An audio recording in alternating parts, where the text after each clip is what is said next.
Hello friend, आज के short video के अंदर डिस्कस करेंगे मलेरिया क्या है। मलेरिया के बारे में अपन डिस्कस कर रहे हैं। इसके मेनली इसका कॉजेटिव एजेंट क्या हो सकता है, इसके टाइप कितने हो सकते हैं, इसके साइड सिम्टम क्या हो सकता है, इसका डायग्नोस क्या हो सकता है, इसका मैनेजमेंट क्या हो सकता है। तो वीडियो को लास्ट तक बना रहे।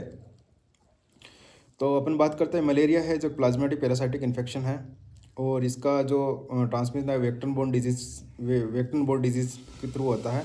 इसका मेन जो पॉजिटिव एजेंट है उसको बोलते हैं फीमेल एनोफिलीज मॉस्किटो के बाइट करने की वजह से होता है। इसकी मेन 4 प्रजाति होती है, जिसमें सबसे जो फर्स्ट की बात कर रहे हैं वो होता है वाइवेक्स, उसके बाद में आता है फॉल्सीवेरम, उसके बाद में आता है मलेरिया, उसके बाद में आता है अवेल। अब अपन बात करते हैं इसको मोस्ट कॉमन सबसे ज़्यादा जो मलेरिया होता है वो होता है वाइवेक्स की वजह से। दूसरा जो सबसे डेंजर, जिसको मैलिग्नेंट बोल सकते हैं, जिसको सेरेब्रल मलेरिया बोल सकते हैं, सबसे जो डेंजर जिसके अंदर सबसे ज़्यादा मौत होती है उसका नाम है वो फाल्सीपेरम।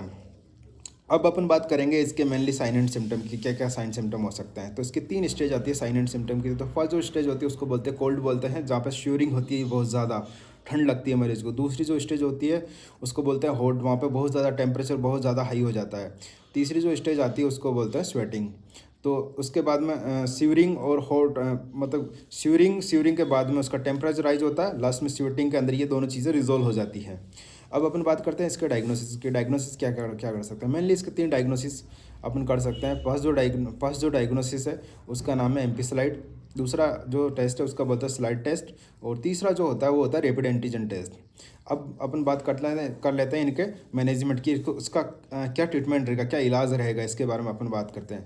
तो मेनली जो अपन देखते हैं इसका जो ड्रग ऑफ चॉइस होता है, ड्रग ऑफ चॉइस के अंदर 2 चीज़ आती है, एक तो क्लोरोक्विनिन, एक्विनिन अपन दे सकते हैं।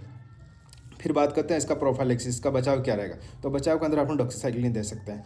अब बहुत बार ऐसा होता है कि कुछ केसेस होते हैं जिनके अंदर मलेरिया बार बार रिकरेंट हो रहा है, तो उस कंडीशन में अपन क्या दे सकते हैं। तो उस कंडीशन के अंदर अपन प्राइमाक्यून मेडिसिन दे सकते हैं। प्राइमाक्यून के कुछ कंडीशन होती है कि उनको बहुत सारी बीमारियों में नहीं दे सकते, जैसे प्रेग्नेंट लेडी है तो उसमें नहीं दे सकते, एक जो बच्चा है ग्रोइंग स्टेज में उसको नहीं दे सकते, एक जो मरीज है जिस पीढ़ी का पेशेंट है उसको नहीं दे सकते। प्रेग्नेंट लेडी में इसलिए नहीं दे सकते, ये टेरेटोजेनिक इफेक्ट करता है। दूसरा बात करते हैं बच्चों में इसलिए नहीं दे सकते ग्रोइंग स्टेज के अंदर, क्योंकि वो उनका ग्रोथ को अल्टर करेगा। अब बात करते हैं कि इस कंडीशन में क्या दे सकते हैं। तो इस कंडीशन में अपन वेप्लाक्यून मरीज को दे सकते हैं। अब बात करते हैं कि जो सबसे डेंजर जो मलेरिया होता है फाल्सीपेरम, उसका ड्रग ऑफ चॉइस क्या रहेगा। तो उसको अपन आर्टिसोनेट दे सकते हैं विद सोडा बाइकार्बोनेट के साथ में।